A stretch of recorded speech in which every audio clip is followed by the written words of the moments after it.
সুব্রতার চাদরে মোড়া এক ঝলমলে বাড়ি। বাড়ির সামনের দিকটায় তেমন একটা জায়গা না থাকলেও অনায়াসে 2-3টা গাড়ি রাখার মতো জায়গা আছে। সামনে ছোট একটা ফাউন্টেনে জলধারা অব্যাহত রয়েছে। মেইন গেটের সামনেই দুপাশে ছোট ছোট গাছ লাগানো। বাড়িটির ভেতরে ঢুকতেই বিশাল এক লিভিং রুম এরিয়া, যার বাঁ পাশেই ছোট্ট পুল, যা কেবল সৌন্দর্য বর্ধনে ব্যবহার করা হয়েছে। এছাড়া পুলের দিকে সিঁড়ির নিচের অংশে ছোট ডাইনিং এরিয়া, তার পাশেই রয়েছে কিচেন আর গেস্ট রুম। এছাড়াও নিচতলায় কিছুটা বর্ধিতাংশ তৈরি করা হয়েছে মেইড আর বাটলারদের জন্য শোবার ঘর।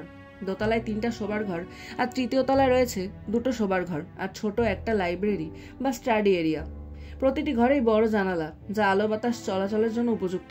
ঘরগুলো সুন্দর এবং আধুনিক আসবাবে সজ্জিত। ডান পাশে ছোট একটা লেক রয়েছে, যা বাড়ির পরিবেশে প্রাকৃতিক ছোঁয়া এনেছে। বাম পাশে ছোট জঙ্গলে বা ঝোপঝাড়, যা বাড়িটির প্রাকৃতিক সৌন্দর্য বাড়িয়েছে। বাড়ির পেছনের দিকে রয়েছে একটা লম্বা সুইমিং পুল। সুইমিং পুলের চারপাশে বিস্তৃত টেরাসে আরামদায়ক সোফা এবং চা কফির জন্য ছোট টেবিল রয়েছে। উপরে কাচের ছাউনির মাধ্যমে টেরেসটি ঘেরা, যা প্রাকৃতিক আলো এবং সৌন্দর্য উপভোগের সুযোগ দেয়। কাঁচ এবং কংক্রিটের মিশ্রণে তৈরি এই বাড়িটি আধুনিক স্থাপত্যের অনন্য নিদর্শন। সন্ধ্যার সময় সোনালী আলোয় বাড়িটা পুরো পরিবেশ আলোকিত হয়ে ওঠে। মেইড এবং বাটলারদের ব্যস্ততায় বাড়িটা সর্বদা পরিচ্ছন্ন এবং আকর্ষণীয় থাকে। এটি এমন এক বাড়ি যা প্রতিটি কোণা থেকে আরাম এবং নান্দনিকতার ছাপ বহন করে। বেশ রাত করেই বাড়ি ফিরেছে অ্যাশার আর রুডি। বাড়ি ফিরে কারোর সাথে দেখা না করেই পাড়ি জমিয়েছে ঘুমের দেশে। প্রায় শেষ রাতের দিকে হঠাৎ ফোন বেজে ওঠে তার। তড়িঘড়ি করে ফোন তুলতেই দেখে অ্যারন কল করেছে। কল রিসিভ করতেই অপর পাশ থেকে সবসময়ের মতো প্রচন্ড শব্দে সে বলে ওঠে, তুই বাড়ি ফিরিসনি কেন? আমি বাড়িতে। নির্লিপ্ত ভঙ্গিতে বলে অ্যাশার। ডিয়ানা আমাকে বকা দিচ্ছে কেন তাহলে? কেউ জানে না আমি যে ফিরেছে। তুই বাড়িতে ঢুকলি কি করে? স্পেয়ার চাবি ছিল। আচ্ছা, তাহলে কাল সকাল সকাল মম ড্যাড আর ডিয়ানার সাথে দেখা করে নিস। কেন? ক্রিস্টি কোথায়? ডিয়ানা বলল ক্যাম্পিং এ গেছে। আমি বুঝি না, এই মেয়েটাকে তোরা কেন তাস্কারা দিয়ে মাথায় তুলছিস? তোর মতো কি খালি বকবই নাকি? যাই হোক, ঘুমাতে দে। Good night. বল। এলিজাবেথ? সিস ঠিক আছে, চেরি সিসের সাথে ঘুমিয়েছে, চিন্তা করিস না। ঠিক আছে। পরদিন সকালে মিসেস আনা মিলার মেয়েদের সাথে ব্রেকফাস্ট নিয়ে ব্যস্ত। টেবিলে বসে আছে তার 2জন ছেলে মেয়ে আর সহধর্মী মিস লুইস মিলার। সকলেই চুপচাপ খাবার খেতে ব্যস্ত। এরই মাঝে লুইস মিলার অ্যাশারের দিকে শীতল দৃষ্টি নিক্ষেপ করে জিজ্ঞাসা করলো, কতদিনের জন্য এসেছো? 1 মাস। ছোট করে জবাব দেয় অ্যাশার। যাক, আই হোপ এবার আমাদের সাথে সময় কাটাবে। থাকলেই ভালো। বাড়ির ছেলে বাড়ি থাকে না। আর তুমি কি বিয়ে করবে না? করব। কবে করবে? জানাবো। এস, আমি তোমার বাবা। Feel my child. তুমি তোমার মা আর আমার খুব শখে। নিজেকে ছোট্ট করে দেখো না।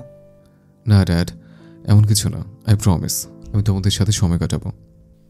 আচ্ছা ঠিক আছে। ডিনার না তোমার হয়েছে? Yes dad. চলো তবে। ব্রেকফাস্ট শেষ করে ডিয়ানা লুইস মিলার বেরিয়ে পড়ে তাদের গন্তব্যে। অন্যদিকে অ্যাশার কিছুটা সময় তার মায়ের সাথে কাটিয়ে নিজের ঘরে ফিরে যায়। কিছুক্ষণ পর, ক্রিস্টি, কোথায় যাচ্ছ? আউটিংয়ে যাচ্ছি মা। কিসের আউটিং? কালকেই তো ফ্লিট ট্রিপ থেকে এলে। উফ মা, ক্যাম্পিংয়ে তো ফ্রেন্ডদের সাথেই গিয়েছিলাম। এখন কার সাথে যাবে? অগাস্টের সাথে। অ্যাশারের কাছে অনুমতি নিয়ে যাও। ভাইয়াকে কোথায় পাবো এখন? কানাডাতে গিয়ে?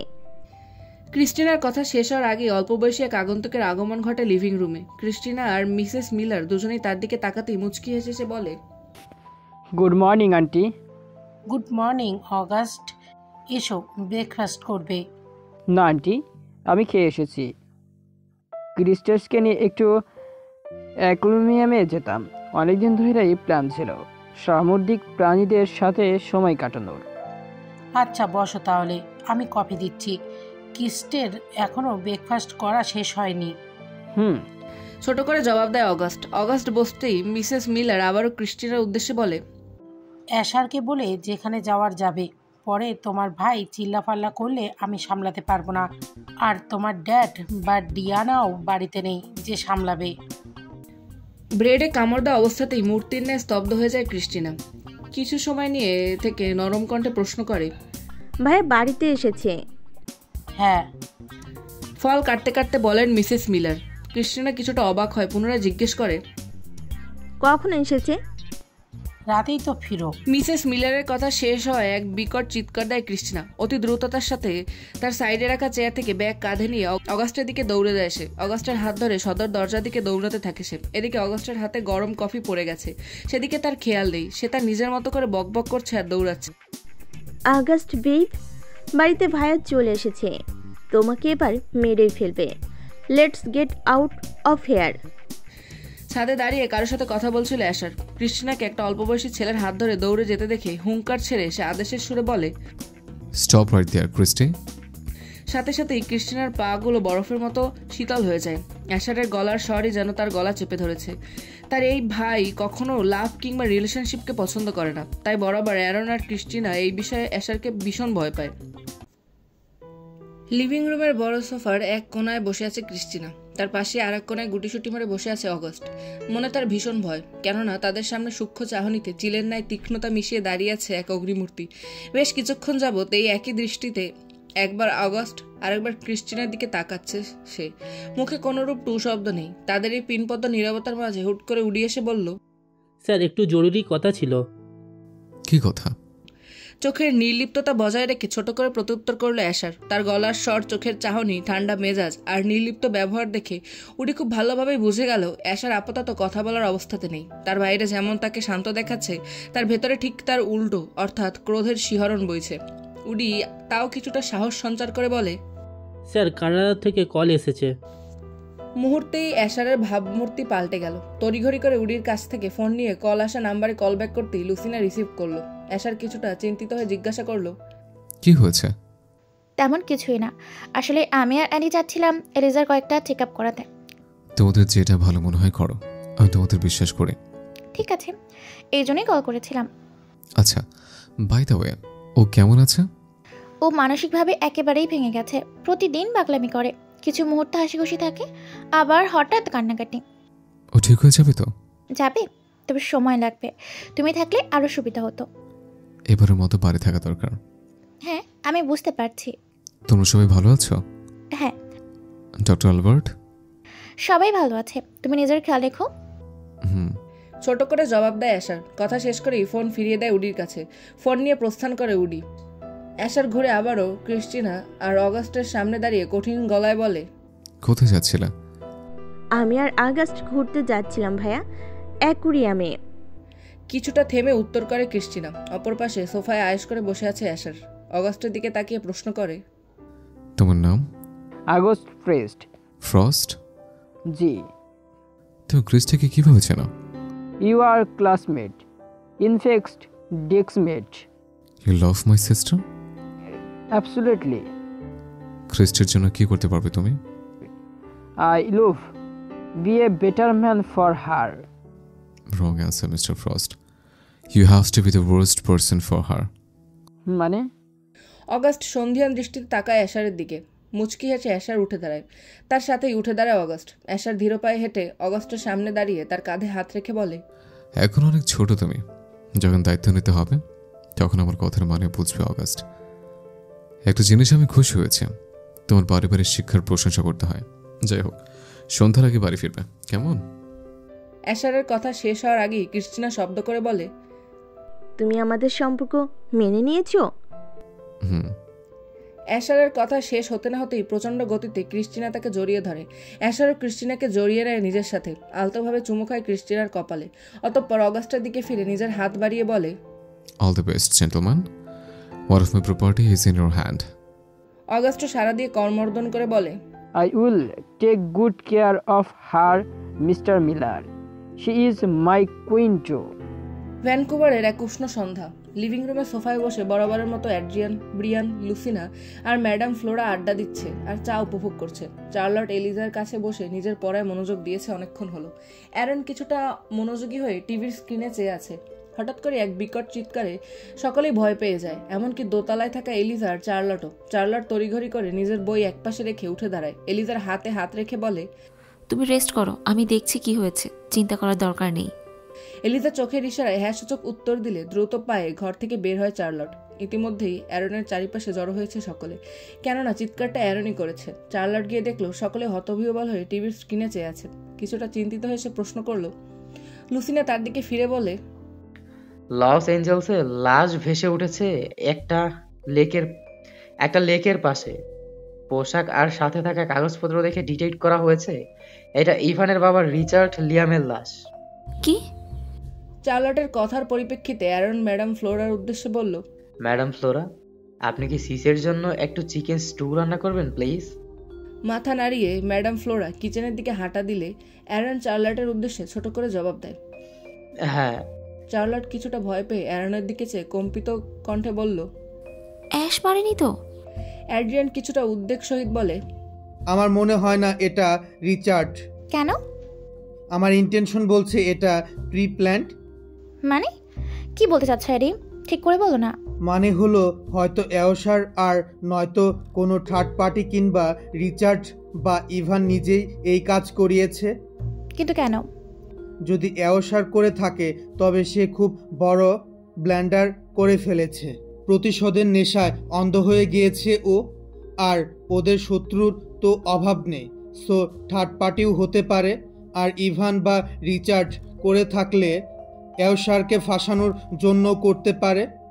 কিন্তু তুমি কিভাবে শিওর যে এটা রিসার্চ না? কারণ রিচার্ড হলে বা সত্যি যদি মেরে ফেলতো তাহলে এভাবে কাগজপত্র, পাসপোর্ট বা ফোন সহ রেখে যেত না। লাশটাকে ধামাচাপা দেওয়ার চেষ্টা করত। এখানে ভালো মতোই বোঝা যায় ইচ্ছাকৃত ওর ডকুমেন্টগুলো রাখা হয়েছে। আমার এটাই বেশি মনে হচ্ছে যে এটা ইভানের কাজ। কেননা বিনা কারণে ও কেন বলবে পোস্টমর্টেম করাতে না? সে চায় না তার বাবার কষ্ট হোক। এমনও তো হতে পারে। সত্যি বলছে। ডট কানেক্ট হচ্ছে না লুসি।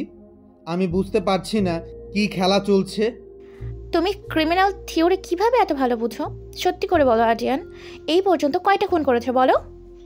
লুসিনা ব্রোকুচকে প্রশ্ন করতেই ফিক করে হেসে ফেলল চার্লট। অ্যাড্রিয়ানও কিছুটা অপ্রস্তুত হয়ে বলে, কমন সেন্স এগুলো।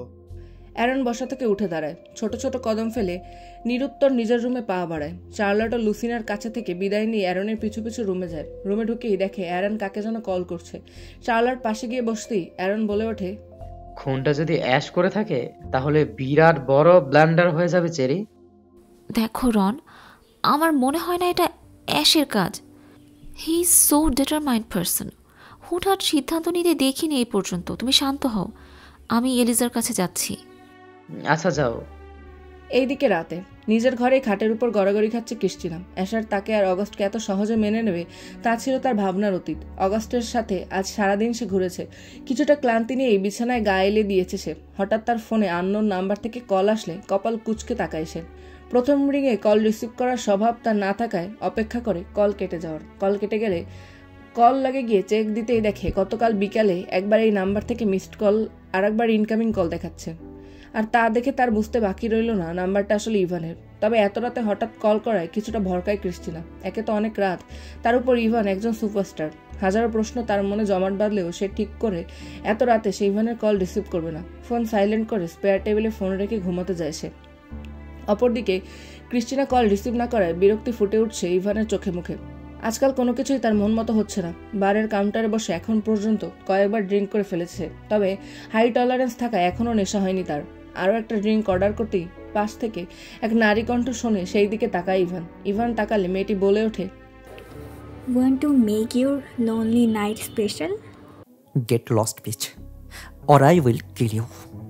Oh baby, I want you to kill me, babe.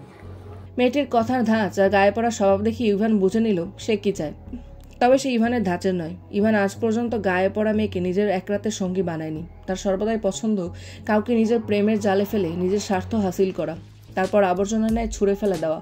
Ivan উঠে দাঁড়াতেই মেয়েটা তার হাত ধরে। ইভান নিজের সমস্ত শক্তি দিয়ে ঝাড়া দেয়। এতে করে মেয়েটা ছিটকে পড়ে ফ্লোরে। চারিপাশের সবাই মেয়েটার দিকে সরাসরি কিংবা আর চোখে তাকালে সে লজ্জা পেয়ে দ্রুত পায়ে বেরিয়ে আসে সেখান থেকে। মেয়েটা ক্লাব থেকে বের হয়ে রাস্তায় অন্ধকারে এক প্রকার গা ঢাকা দিয়ে কাউকে কল করতে লাগলো। ফোনটা কয়েকবার বাজার পর অপর পাশ থেকে কেউ কল উঠাতেই মেয়েটি বলল, ম্যাডাম। ম্যাডাম, ইভান তো বাগে আসার মতো না। সবই প্ল্যান মাফিক ছিল, কিন্তু ওকে সিরিয়াস করাটা হয়ে ওঠেনি। ঠিক আছে, তুমি পেমেন্ট পেয়েছো? জি ma'am. Okay, break the SIM card. ঠিক আছে ম্যাম। অপর পাশ থেকে ফোন কাটতেই মেয়েটা ফোন থেকে সিম কার্ড বের করে ভেঙে ফেলে। এভাবেই কেটেছে প্রায় 1 মাস। সময়টা অক্টোবরের মাঝামাঝি, অর্থাৎ শরৎকাল। ভ্যানকুভারের শরৎকাল যেন প্রকৃতির এক মুগ্ধকর ক্যানভাস, যেখানে প্রতিটি রং, প্রতিটি স্পর্শ এক একটি কবিতার পংক্তি। গ্রীষ্মের উষ্ণ আলিঙ্গনে বিদায় জানিয়ে জায়গা নেয় শীতল বাতাসের স্নিগ্ধতা। আকাশ জুড়ে ছড়িয়ে থাকে ধূসর মেঘের নরম ছোঁয়া। মাঝে মাঝে সূর্যের সোনালি আভা যেন মনে করিয়ে দেয় বিদায়ী উষ্ণতার কথা। স্ট্যানলি পার্কের পথে পা বাড়ালে মনে হয় প্রকৃতি নিজ হাতে এক রঙিন কার্পেট বিছিয়ে রেখেছে। ম্যাপেল আর ওকের গাছগুলোতে যেন আগুন জ্বলে উঠেছে। তাদের পাতাগুলো গাঢ় সোনালি আর উজ্জ্বল কমলায় রাঙা। বাতাসে ভেসে আসে মাটির এক অদ্ভুত রকমের গন্ধ, আর দূরের সমুদ্রের কুয়াশা মেশানো সুর যেন মনকে আরো গভীরতর কোনো এক ভাবনায় ডেকে নেয়। শরতের বৃষ্টিও এখানে এক অনন্য সঙ্গী। নীরবভাবে ঝরে পড়া সেই বৃষ্টির ফোঁটা যেন পাতাঝরা গাছের গায়ে কবিতার ছন্দ তুলেছে। ভিজে ওঠা শহরের রাস্তাগুলো তখন আরো বেশি মায়াবী হয়ে ওঠে। স্ট্রিট লাইটের আলোয় প্রতিফলিত হয়ে তৈরি করে এক আলোকময় জগৎ। এলিজার গ্রেভইয়ার্ডের সামনে দাঁড়িয়ে আছে ইভান। কালো রঙের পোশাকের আদলে হলুদ রঙা ছাতা হাতে দাঁড়িয়ে আছে সে। মনের গহীনে কোনো এক আফসোস ধারণ করে রেখেছে সে। নিজের ভেতরেই কিছুটা ভেবে যাচ্ছে সে। সিমেট্রির গায়ে বড় বড় করে লেখা হেয়ার লাইস এলিজাবেথ এস্থার, তার নিচেই খোদাই করে লেখা ডাইড ইন প্রেগনেন্সি। পিনপত নীরবতা ভেঙে পাশে থাকা একজন লোক বলল, স্যার, আমরা খবর নিয়েছি। এই ম্যাডামের বাড়িতে কেউ আসা যাওয়া করেনি। একটি ছেলে এসেছিল, তাও 2-1 দিন। ওনাকে এখন হাসপাতালের লোকেরা দাফন করেছেন। আর ডাক্তারের নাম অ্যাড্রিয়ান। এই অ্যাড্রিয়ানটা কে? জানি না স্যার। ওর সঙ্গে কে কে থাকে? পরিবারে কে কে আছে? ছেলেটার বাবা মা আছে, তবে সে তাদের সাথে থাকে না, তার গার্লফ্রেন্ডকে নিয়ে থাকে। এলিজার সঙ্গে ওর কানেকশন সম্পর্কে কিছু জানতে পেরেছো? জি, মিস এস্থার ওনার বাড়িতে উপরতলায় থাকতো, হয়তো রেন্টে থাকতো। ইভান নিজের মনের অন্তরালে আওড়ায়। ভাড়া কেন থাকবে? ওর কি টাকার অভাব? যেমন হাঁটাচলা করতে কিংবা পোশাক পরিবর্তন করতে সবসময় কারোর সাহায্যের প্রয়োজন হতো এলিজার, কিন্তু এখন অনেকটা সুস্থ হয়ে ওঠায় সে নিজেই সব কাজ করতে সক্ষম। আজও সকাল সকাল ঘুম থেকে উঠে শাওয়ার নিয়েছে এলিজা। এটা তার নিত্যদিনের স্বভাব। ছোটবেলা থেকেই ঘুম থেকে উঠে তার প্রথম কাজই নিজেকে পরিপূর্ণ পবিত্রতার চাদরে মোড়ানো। স্নান শেষে চুল মুছতে মুছতে সে ধীর পায়ে এসে দাঁড়ায় আয়নার সামনে। নিজেকে পর্যবেক্ষণ করায় কিয়ৎ সময় পরে কিছু একটা ভেবে অ্যাশারের শোয়ার রুমের সাথে লাগোয়া ছোট্ট রুমটির দিকে এক মনোযোগী দৃষ্টি দিয়ে হেঁটে যায়।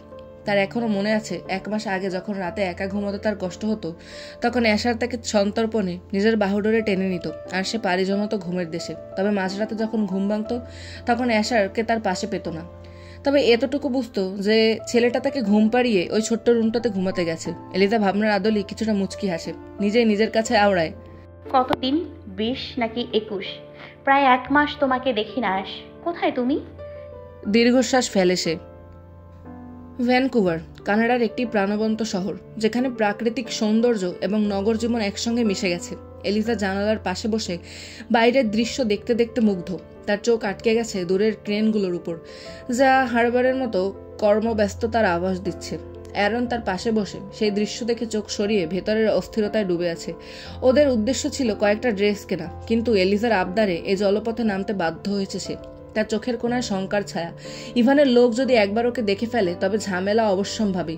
তার মনের অস্থিরতা যেন চারপাশের শান্ত দৃশ্যকেও স্পর্শ করতে পারছে না। এলিজা তখনও বাইরের দৃশ্য দেখতে মশগুল।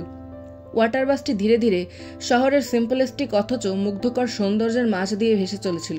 চারপাশে ব্রিটিশ কলম্বিয়ার সবুজ পাহাড়ের ছায়া আর পানির রূপালী ঝলকানি মিলে এক স্বপ্নের মতো পরিবেশ সৃষ্টি করেছে। দূরে নর্থ শোর মাউন্টেন্সের গাঢ় সবুজ ঢালগুলো যেন প্রকৃতির বিশাল ক্যানভাসে আঁকা এক মহাকাব্যের অংশ। ওদের ওয়াটার বাসটি শহরের কেন্দ্রে গ্রানভিল দ্বীপের দিকে এগোচ্ছিল। এখানে সেখানে উকি দিচ্ছে ছোট পালতোলা নৌকা আর ইয়ট।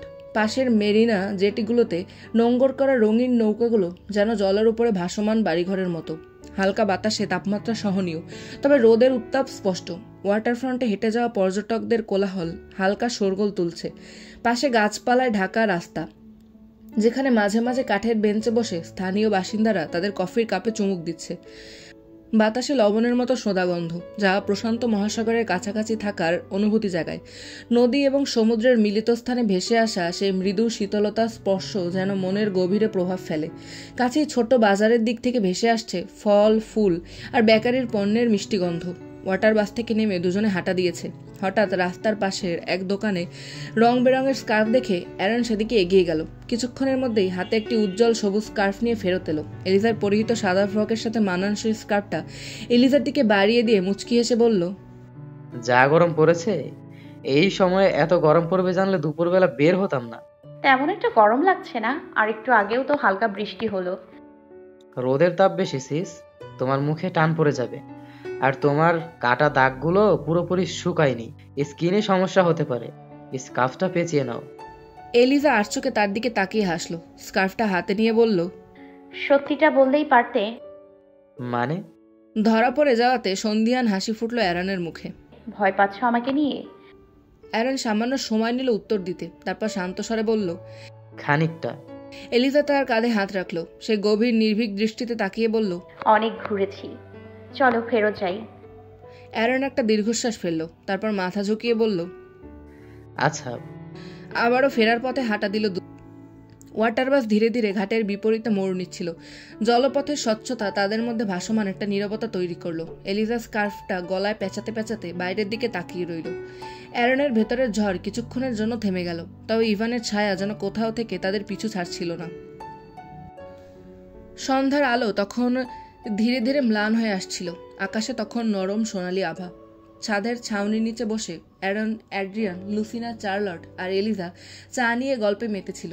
পরিবেশটা শান্ত, তবে এলিজার চোখে ছিল এক ধরনের অস্থিরতার ছাপ। সে তেমন কিছু বলছিল না, তার মন যেন কোথাও হারিয়ে গেছে। পেয়ালার ধোঁয়া ছাপিয়ে সে এক দৃষ্টিতে আকাশের দিকে তাকিয়েছিল। তাদের কথোপকথনের মাঝে হঠাৎ নিচ থেকে দ্রুত পায়ের শব্দ ভেসে এলো। সবাই মুহূর্তের জন্য থেমে গেল। কিছু বুঝে ওঠার আগেই দরজা ধাক্কা দিয়ে খুলে ফেলে কেউ। দ্রুত গতিতে এলিজা ব্যতীত সকলে দরজার দিকে রিভলভার তাক করে ধরে। লুসিনা ছো মেরে এলিজাকে নিজের কাছে আগলে নেয়। ভরকে যায় এলিজা, তবে দরজার দাঁড়ানো ব্যক্তিকে দেখে সকলেই নামিয়ে নেয় তাদের তাক করা রিভলভার। দরজার সম্মুখে দাঁড়িয়ে আছে অ্যাশার। তার চেহারা বিধ্বস্ত, চোখের নিচে ক্লান্তির ছাপ, তবু তার ভেতরে যেন কোনো তীব্র তাগিদ কাজ করছে, আর চোখে একগুচ্ছ না বলা কথা। অ্যাশার কোনো কথা বলল না। তার ভাব যেন চারপাশের সবাই তাকে দেখে চমকে উঠলেও সে কিছুই দেখেনি। তার দৃষ্টি কেবল একজনের দিকে, শুধু এলিজার দিকে। এলিজা হতবাক হয়ে তাকিয়ে রইল। এর আগে সে কখনো অ্যাশারকে এমন দেখেনি। তাছাড়া অ্যারন, ব্রিয়ান, এমনকি চার্লট আর অ্যাড্রিয়ান পর্যন্ত রিভলভার হাতে দাঁড়িয়ে আছে। ভাবান্তর হয় এলিজা, এইসব কিছু তার সিকিউরিটির জন্য নাকি অন্য কিছু। কোনো কিছুর তোয়াক্কা না করে অ্যাশার এগিয়ে এসে এলিজাকে শক্ত করে জড়িয়ে ধরল। চারপাশের কেউ কোনো কথা বলার সুযোগ পেল না। ভারী গলায় অস্পষ্ট স্বরে বলে, এক মুহূর্তের জন্য সমস্ত সময় যেন থমকে গেল। অ্যাশারের এই আলিঙ্গনেই তার সমস্ত ক্লান্তি লুকিয়ে আছে। এলিজার হাত ধীরে ধীরে অ্যাশারের পিঠে উঠে গেল। চারপাশে কেউ কোনো কথা বলল না। সবাই নীরবে এই মুহূর্তের সাক্ষী হয়ে রইল, যেন এই দৃশ্যের গভীরতা তাদেরও স্পর্শ করলো। ছাদের উপরে সন্ধ্যার বাতাস বইতে থাকলো, আর সেই বাতাসের মধ্যে তাদের মনের দীর্ঘ অপেক্ষার সমাপ্তির সুর ভেসে বেড়ালো। এলিজা নিস্তব্ধ হয়ে রইল কয়েক মুহূর্ত। আলিঙ্গন ছেড়ে এলিজা কিছু বলতে গেল, কিন্তু অ্যাশার তাকে থামিয়ে ফিসফিস করে বলল, ঘরে চলো। অ্যাশারের কণ্ঠে এক ধরনের ভাঙা স্বর ছিল, যেন প্রতিটি শব্দের পেছনে লুকিয়ে আছে অসংখ্য অনুভূতি। শান্ত সন্ধ্যায় চাঁদের নরম বাতাসে ভেসে বেড়ালো একটি মনের আকুতি, যা এক সপ্তাহ ধরে দম বন্ধ হয়েছিল। এলিজার হাত ধরে অ্যাশার তাকে রুমে নিয়ে আসে। এলিজাকে বিছানায় বসিয়ে রেখে দরজার দিকে ফেরে অ্যাশার। দরজা লক করে ফের কিছুটা হন্তদন্ত হয়ে এলিজাকে জড়িয়ে ধরেছে। হঠাৎ অপ্রত্যাশিতভাবে এলিজার ওষ্ঠা ধরে নিজ আয়ত্তে নিয়ে নেয় সে। এলিজার চক্ষু যেন অক্ষিখোটরতে বের হয়ে আসার উপক্রম। অ্যাশারের ব্যবহার মনে হয় যেন সে নেই, অন্য কেউ। এলিজা কয়েকবার অ্যাশারের কাঁধে ধাক্কা দেয়, কিন্তু কোনো কাজ হয় না। অ্যাশার তার কাজে মত্ত। নিজের সকল বোধ বুদ্ধি হারিয়ে তার হাত দুটো অবাধ বিচরণ ঘটে এলিজার কোমর থেকে শুরু করে সর্বাঙ্গে। এলিজার বাধা যেন তার মস্তিষ্ক ছুতেও পারছে না। এলিজার গর্দানে ছোট ছোট চুম্বনের নিশান দিতে থাকে সে। অ্যাশারের কোনো ভ্রুক্ষেপ না থাকায় হার মেনে নেয় এলিজা। তার চোখ থেকে গড়িয়ে পড়ে নোনা জল।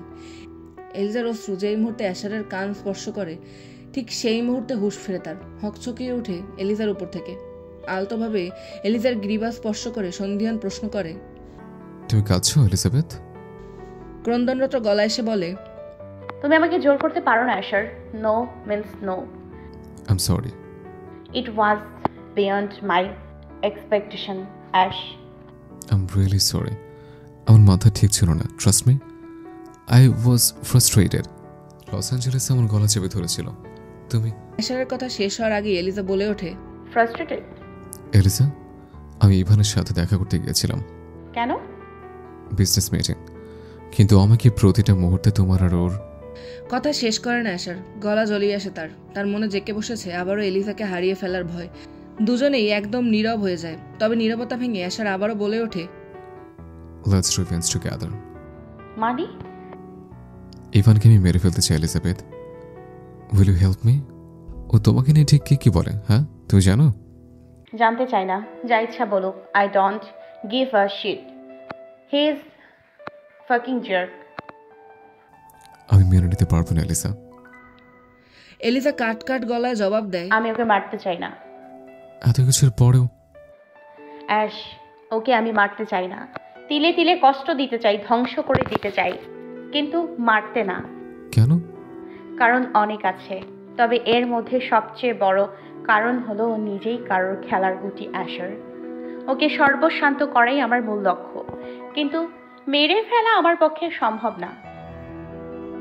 চুপ হয়ে যায় অ্যাশার। কিছুটা থেমে এলিজা বলে, লেটস গেট ম্যারিড। হ্যাঁ? হঠাৎ করে এলিজার মুখে এক ধরনের স্থিরতা ফুটে উঠল। কেন? বিস্মিত হয়ে অ্যাশার ভিত্তিহীন প্রশ্ন করল। অন্য সময় হলে সেই প্রস্তাবে হয়তো রাজি হয়ে যেত। Let's make a deal. বিয়ে আবার ডিল মানে? আমি চাই না তোমার জীবন নষ্ট করতে, তাই বলছি লেটস মেক এ কন্ট্রাক্ট। তোমাকে প্রথম যেদিন দেখা হয়েছিল সেদিনই প্ল্যান বলেছিলাম। Will you help me Ash? Asher বুঝে উঠতে পারে না এলিজার হঠাৎ পরিবর্তিত কথা। সন্ধিয়ান দৃষ্টিতে চেয়ে থাকে এলিজার পানে, আর এলিজার মুখে যেন এক অদ্ভুত পরিকল্পনার ছায়া। এলিজা হঠাৎ নরম হয়ে আসে, আলতো হাতে অ্যাশারের গালে হাত রেখে বলে, উম্মাদের মতো ব্যবহার করছিলে কেন? এলিজার কথায় উত্তর না করে উল্টো প্রশ্ন করে অ্যাশার, বিয়ে কেন করতে চাইছো? তোমার প্ল্যান কি? আগে তো বিয়ের প্ল্যান ছিল না। সত্যি বলবো? অবশ্যই। তুমি আমাকে ভালোবাসো তা আমি জানি, আর এখন একমাত্র তুমিই আমাকে সাহায্য করতে পারবে লস অ্যাঞ্জেলসের বিষয়টাতে। আই টল্ড ইউ রাইট, কিন্তু আমার মনে হয় আমি ম্যারিড হলে বিষয়টা সামলাতে সুবিধা হবে। ও, সত্যি কথা বলার জন্য ধন্যবাদ। কিন্তু আজকে তোমার ব্যবহার এমন কেন ছিল অ্যাশ? তেমন কিছু না। বলো না। তোমাকে আমি ভালোবাসি, তা তুমি বেশ ভালো মতোই জানো। তুমি ইভানের ঠিক কতটা কাছে ছিলে তা পদে পদে ইভান আমাকে বুঝিয়েছে। প্রজেক্টের জন্য হর হামেশাই ওর সাথে দেখা করতে হয়েছে। কি পরিমাণ মানসিক যন্ত্রণা ছিলাম এই 1 মাস তা আমি কখনো বোঝাতে পারবো না। ভেবেছিলাম ফিরে এসে তোমার সাথে কথা বলবো না, আর না তোমার সাথে নিজেকে জড়াবো, কিন্তু যখন বাড়িতে পৌঁছে তোমাদের কাউকে দেখতে পেলাম না তখন পাগলের মতো লাগছিল। সবাইকে কল করছিলাম কিন্তু লাইন কেটে যাচ্ছিল, আর অবশেষে যখন তোমাকে ছাদে। বুঝতে পেরেছি তুমি জেলাস হবে কেন, আর কি হয়েছিল তোমার একটু আগে। নিজেও জানি না, তবে তোমাকে দেখার পর নিজেকে ঠিক মতো ধরে রাখতে পারিনি। I was insecured. It's okay, I understand, but Ash your action defines your personality. ভবিষ্যতে এমন করো না অ্যাশ। যাও ফ্রেশ হয়ে আসো। আচ্ছা অ্যাশ, বলো, তুমি আমাকে বিয়ে করবে অ্যাশ? কিছুটা উদ্বেগ নিয়ে প্রশ্ন করে এলিজা। অ্যাশার তার প্রশ্নের জবাব না দিয়ে উল্টো কথা ঘোরানোর চেষ্টা চালিয়ে বলে, আসছে। এলিজাও নাছরবান্দা, সে পাল্টা প্রশ্ন করে, উত্তর? তোরা থাকুক। অ্যাশারের নির্লিপ্ত গলা এলিজার চোখে মুখে এক অদ্ভুত হতাশার ছায়া ফেলে।